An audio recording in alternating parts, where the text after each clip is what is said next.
You got to remember that you represent everybody, not just the big cities. This is one of the biggest districts in the entire country. It's basically all of West Texas. I can leave my house, drive 7 hours west, and still not touch the end of my district. We went to every single county in the district at least once, because everybody forgets these people. It's inconvenient. There's no big airports. There's not a lot of votes in a lot of these towns. Like Loving County, I think, has a population of like 60 people. We did really well in West Texas because, man, these are just the bread and butter of average everyday Americans, and they feel like the people in DC have forgotten about them because, plot twist, they have. You don't trust people to investigate themselves and get a clear, unadulterated investigation. You don't want the police investigating themselves for police brutality. You don't let companies investigate their own accounting. And in the government, they have kind of self-investigation. And then they also have what the IG, and I don't know of an IG report that's ever come out in the history of Congress that had a dramatic effect of sunsetting a lot of employees or agencies. There needs to be transparency, and transparency is the best disinfectant. And I hope that people coming into Congress will start bringing it in. Otherwise, the trillions of dollars in debt are just going to keep racking up, and it's going to take new life. Now, as I say that, my friends that I have in Congress, I'm sure they're buckling when they don't like to hear that. But how are we going to get a traumatic change as long as everything's allowed to be done in a clandestine manner?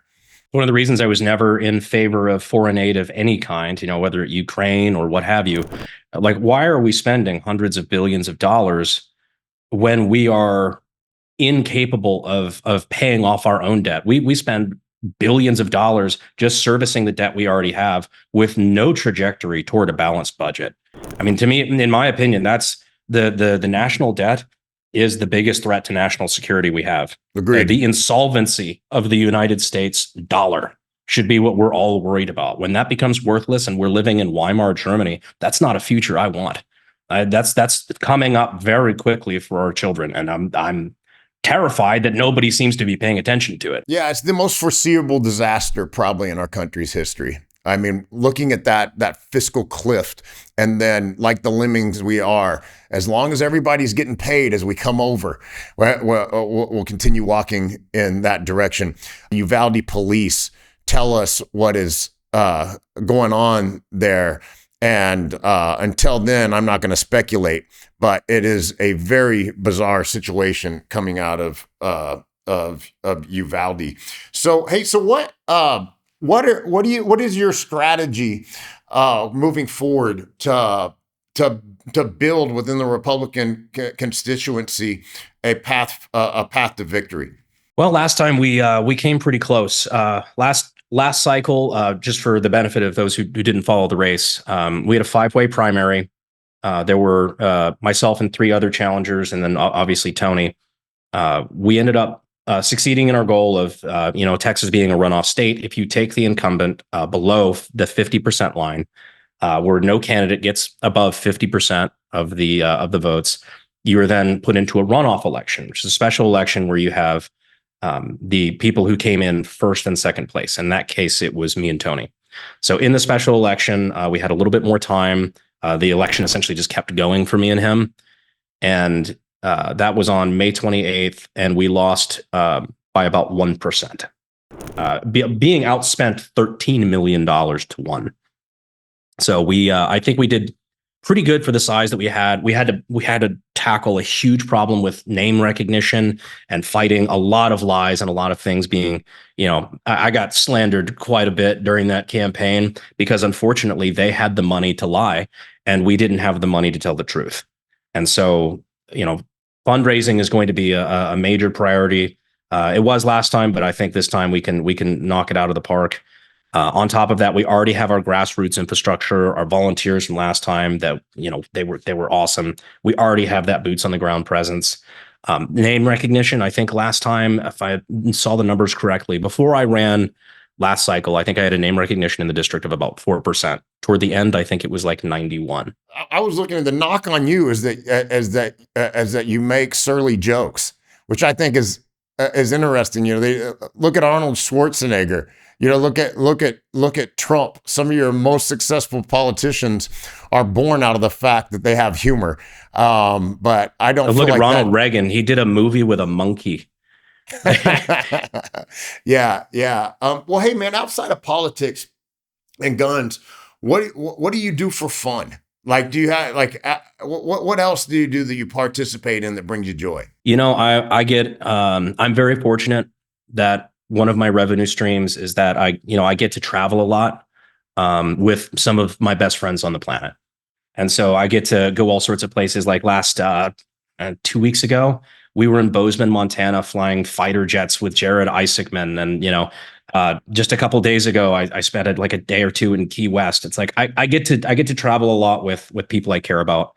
I will be doing much less of that, unfortunately, because of course campaign season, and then of course the job. I'll be spending a lot more time in a place I don't really care for, which is DC. It's outside of the history. There's a lot of great history there, but it's probably one of my least favorite cities on the planet. Just a dark energy around it. It's a dark aura. Yeah, you know, it's the one place where in its history the rents have never been reduced. They've gone up cycle after cycle. It's the best real estate when you can be that parasitic off the population that no matter how good their economy is doing, that your economy is doing great. You know, it's always so. Well, so I had to go there a lot. You know, I'm sorry. Yeah, I know. Thank you for the apology. The sympathy is appreciated. And what I found interesting is that all the restaurants are always full. There's so many happy, well-dressed people. If you want to see like more high-end fashion just across a large demographic, you can go to DC because business is always booming. And unfortunately, mainstream America can't say that about itself, which is an interesting conundrum that you got people in power that can laugh at your misfortune all the way to the bank. Yeah, I saw there was a recommendation. I'm like, you know what? I might steal that. I really like it. Where you could potentially cap the salary of your congressman to the median income in your district. Oh, that'll divert a lot of contenders. Yeah, right. I'm like, all of a sudden, if you ban stock trading and then you do that, I think you clean up some of the people that maybe wanted to do this to get wealthy. Yeah, you wonder why that they don't just like follow. They say the answer to any problem is first it starts with finding out who's getting paid. You wonder why that like just at the Department of the Treasury they don't just go through all the accounts and find out the origins of the lobbying, the bills, and just make a transparency to the American people. Just disclose who's making all the money from this. I think it would be refreshing and provide revelation. So, hey, what's next for you? Do you have to go around and do a bunch? You have to do a bunch of stump speeches and just get out there? Because I've heard that running for Congress is the most competitive thing a person will ever do. And that's coming from like NFL players. So there's going to be a lot of that. And unfortunately, this district is very hard to campaign in. This is one of the biggest districts in the entire country as far as land mass goes. It's basically all of West Texas. It's from the west side of San Antonio to the east edge of El Paso and everything in between and all the border in between. So it is, I can leave my house, drive 7 hours west and still not touch the end of my district. It's massive. So we try to maximize our time in West Texas because it is so remote. But we also, like last cycle, we still, there were 29 counties in the district at the time. The redistricting's changed that a little bit, but not too much. We went to every single county in the district at least once because everybody forgets these people. Because it's inconvenient. There's no big airports. There's not a lot of votes in a lot of these towns. Like Loving County, I think, is a population of like 60 people. It's the least populated county in the entire country, and it's in the district. But like people in those towns feel forgotten, and that's why if you look at a map of who won which counties in District 23, we did really well in West Texas because man, these are just the bread and butter of, just average everyday Americans, and they feel like the people in DC have forgotten about them because, plot twist, they have. And so you got to remember that you represent everybody, not just the big cities. Well, in a situation like yours was last time, you're a few hundred votes away, right? You're or Yeah. a few thousand, or a couple. 407. Wow. So you got to turn what? You got to turn 205 votes or something like that. Yep. Is what you got to do. 204, and we would have made it, but what ifs and could have beens. Well, good luck to you, man. I'm hoping that this next election cycle brings in a lot of people that are big on civil liberties, that are big on fiscal conservatism, and I don't care about other people's politics. What I think is interesting about a lot of what we call ourselves as classical liberals, which were like the founding fathers, is I don't care what you think, but I don't want you to prosecute or persecute me for my thoughts. And what's happened over the last generation is really, I think, since the Obama era, is that now people are demonized, and they want to throw you in jail or kill you based on the way you think. And we have to change that. If this, with the current prosecutions or potential prosecutions that are going on from the administration, go after people that actually committed a crime. Don't go after people that just oppose you.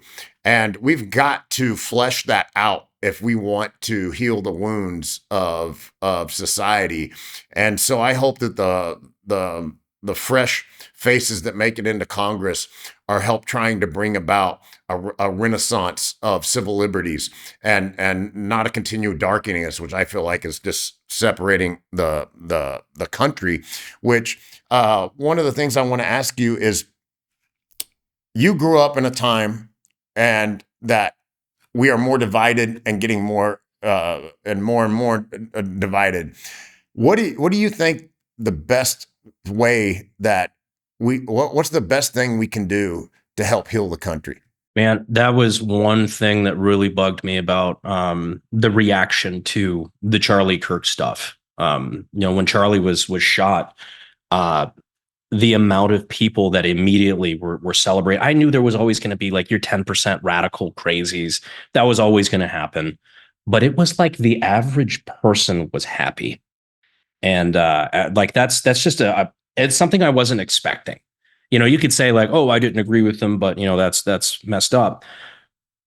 I was shocked to see the amount of people that just seemed to celebrate. This is a person that didn't believe everything I do. I'm glad they were shot. That's crazy. And it's something that I didn't, it felt like we woke up in a different country, frankly, like, not to get too overly dramatic about it, but that's the way it felt. It's like, I am now living in a place where if I am killed tomorrow at a campaign event or something like that, 40% of the country will say, yeah, that's a good thing, and put me on a t-shirt making fun of me. It's like, that's absurd. And there's there's a lot of ways you can start looking to address that. The whole like tone down the rhetoric thing. It's like, well, that only works if both sides do it. Because right now it seems to be pretty lopsided in the direction. It could be anything from just not tolerating the kind of language that they're using against us to demonize us, to like, man, just returning to church and returning to households where both parents are involved in raising children. Like, it's the same thing I say about like with school shootings. It's like, man, instead of looking at the guns, let's start looking at how somebody could be so infected with nihilism that they decided the best course of action was to take innocent lives for no reason. I kind of feel similar to you. I feel like what happened in with the founding fathers was that there was a tremendous amount of virtue in society at that time. And George Washington, they wanted him to be the first president because they deemed him to be the most virtuous guy amongst them. And so amongst them, like, they had the Freemasons and they had their church groups, but they thought, just like when Benjamin Franklin said we had a republic as long as we can keep it, they felt that the virtue of society is what granted us our freedoms, that allowed us to maintain them, because we were all so corruptible that if anybody got power, they would use it against people that thought differently than they are. And so I really feel like you have to teach people that success, your individual success, and being unassailable as far as your virtue and your merit will grant you a freedom that hating people that think different from you will not. And what you really want to do is you want to actualize, and killing people and defeating your enemy is not actualization as much as it is seeking revenge, which is a bitter pursuit. But if we can teach people that if they can improve themselves, improve their family, and those quote selfish actions, you lift your community up. And I really feel like that we've gotten away, and so much, if you online, everything is about how to defeat the other side. Everything is division. Nothing is about how can we improve ourselves, and then that will create the ripples that improve the community. I think you got to do it first. Yeah, you got to do it 100%. Like that's like the saying, before you go fix the world, start with your own home. Start with your own relationship, start with yourself. Yeah, absolutely. I mean, what was it? Don't look at the splinter in my eye when there's a plank in yours. And I'm not, hey, I'm one of those people that is, that I want to be a good Christian, and I fail a lot. But I think being on the road and pursuing on trying to better yourself is a lot better than trying to destroy others. And I hope that we can get more emphasis and celebration of nuclear families, and we can get more emphasis and celebration of fatherhood and motherhood. Motherhood is probably, if you think about it, women have to go through so much suffering physically in this world. They're just built different than men, but they're granted the most amazing and important gift, and that's the ability to give life. And so what the other side did, which Fidel Castro was kind of innovative in doing this, is they said, go through the women. The easiest way to bring communism into the family is bring it through the women. And so they tell them that all their traditional roles makes them indentured servants. It makes them slaves, when really that's what gives birth to the beauty of family and the beauty of humanity. And so I feel like we got to really focus on celebrating the role of mom and the role of giving the people that give birth. And what instead has taken place, which is the ingeniousness of those that control the liberal side, is that they have convinced most women that their most precious right is the ability to kill their baby. And if you start off with saying killing someone is the most precious right, I think after you convince people of that, everything else is an easy sale. Yeah. And I mean, I can't, to your point, I can't think of anything more virtuous as just a staple of society than the idea of putting aside your own wants, your own desires, your own luxuries, and your own life in favor of your bloodline and what you can do for your children, and bringing forward more life and more good people into society. Like that, to me, that's the pinnacle. I mean, like what more could you ask someone to do? Absolutely, man. Hey, I wanted to talk real quick about like some funny stuff that you had done. Sure. So what was that like? What was the deal about you going to the gun buyback?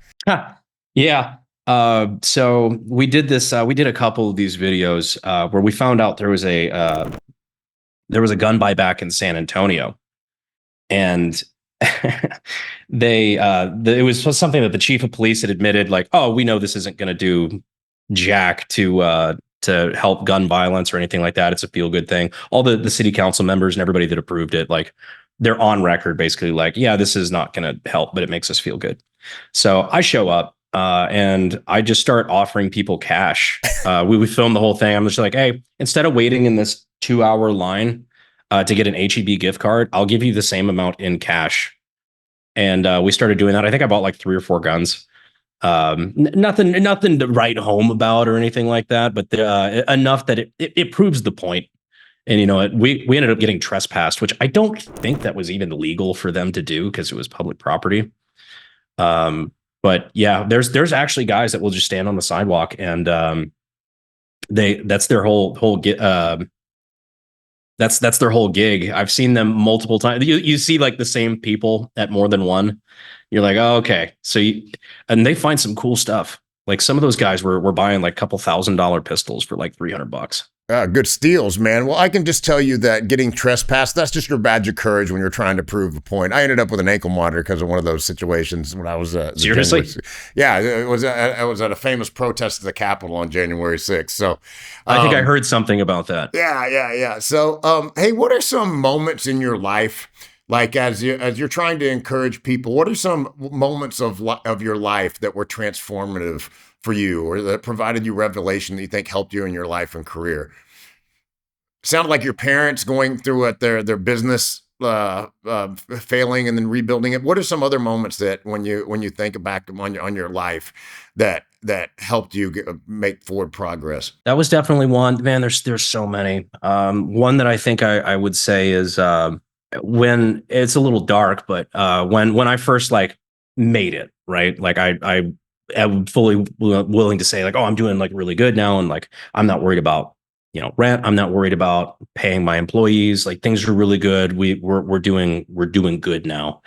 But like I'd always set out like I just wanted to be like, hey, I want to be one of the biggest gun tubers, and I want to have this, and I want to do that, and I want to be where I ended up being. And that was always the goal. And I worked for years and years, and like took years off of my life, just pulling all nighters and just grinding to get there. And I guess I just had this thing in the back of my head that said, when I get there, I will be happy. And I had a real weird, like existential crisis almost when I realized like I've achieved every goal I've set out for myself and I'm still not happy. Like I'm not in a good place. And it was like a really dark spiral there for a couple months because you realize like, oh my God, I've wanted this since I was 16. And I finally got there. You finally got to the top of the mountain and it still didn't fix the hole. And that was something that I had to come out of. And I started realizing more and more, like I realized a lot of things. For one, I started turning more back toward Christianity, which has helped quite a lot. Just as like the spiritual fulfilledness. But the other side of it though is understanding how male psychology works, where we're not happy when we achieve goals. You'll get a little rush of dopamine, you'll get some endorphins and whatnot, but it's very brief. Men are happiest, in my opinion, when we are actively getting closer to accomplishing a goal. It really is about the climb. It's about pursuing something virtuous or doing something that has value to you, or just accomplishing a goal, like not accomplishing it, but making active progress and knowing you're doing the best you can towards something you think is important. Oh yeah, well, I think to illustrate that, it's like when you're trailblazing through the jungle, you feel way better than when people are carrying you on a throne through Yeah. there. There's a big difference there. I had the same experience when I was out fundraising. I thought when I was raising my first private equity fund, I thought, oh, once I have money, then I'm going to be happy. And so at that point, I had money, and what did I do? I was the idiot that was buying drinks and shots for everybody at the bar. Rounds on me, next rounds on me, and it took me to a place that was really uncomfortable. And then after that, I just realized that you kind of have to just set yourself up with a healthy habit. So you wake up and the first thing you do needs to be something difficult and healthy. And then you just try to pursue the good. And you've got to be challenging yourself. And those challenges will build your character and your confidence. And then your ego will start taking a little bit of a step aside, so you can say, oh, I just don't need to be the guy with tons of money in the bank and a guy with all the degrees on the wall. I got to be the guy that's in the next good fight. And kudos for you for being that guy, because you're doing what you're doing. You're going to get your character assassinated, and you lose more friends than you make when you stand up and you try to get a seat in Congress. It's not, you're going to be ostracized and marginalized in a way that not many people are going to be able to relate to you after that. It's not fun. I relate it this way. Running for office the first time, I would equate it to being punched in the face, where like, if you've never done it before, you know it's bad, you know it's gonna be bad, but you have no frame of reference because you've never felt it. So like, I knew it was gonna suck. I just didn't know how much. And it was about as much as I thought it would, with the personal attacks and all the time sacrificed and everything, and having your character assassinated in your own like hometown, which is, it's not a fun experience. If you've never done it, wouldn't recommend it. But it's like that roast, the right? second time. It's like that roast. Like they say, if you want to learn about yourself, have a roast. If you want to learn about yourself, run for Congress. So was it better the second time? Well, see, the second time, it took a lot of soul searching to determine if I was going to do it again. And I think it's because it's like, well, I just got punched in the face. If you've been punched in the face, now you know what it feels like, and you really are hesitant to repeat the behavior that led up to it. It's why I think every man over 18 needs to have been punched in the face at least one time, because I promise you, you can tell the difference between somebody who has and somebody who has not. Where can people find you, and where can people learn more about your campaign, and where can people contribute to it? The best way is through Brandon Herrera for Congress.com, or even just BrandonHerrera.com should take you there. But that's where you can figure out how to, if you're in the district, you can learn more about where we stand on some of the issues or how you can volunteer. If you're outside of the district, you can still volunteer. We can do phone banking, stuff like that. But the best way to help the campaign is through donations, because we are going up against the DC establishment, and we are going up against a lot of super PACs that spend a lot of money. A lot of DC money's flowing through here. So we have to be able to fight back. And we're doing it exclusively grassroots, not taking a single dime of the big super PAC DC money. Not like they'd really offer it to me anyway. We don't exactly get along. But we're going up against the big guns, so every little bit helps. Well, hey, thanks for coming on. And then probably, as it gets in the spring next time, let's do this again, man, and let's catch up. And absolutely, man. And kudos to you. And I look forward to shooting a gun with you or sharing a campfire with you sometime, Brandon. Thanks a lot, man. Absolutely, man. It's been a genuine pleasure, and I appreciate you having me on, brother.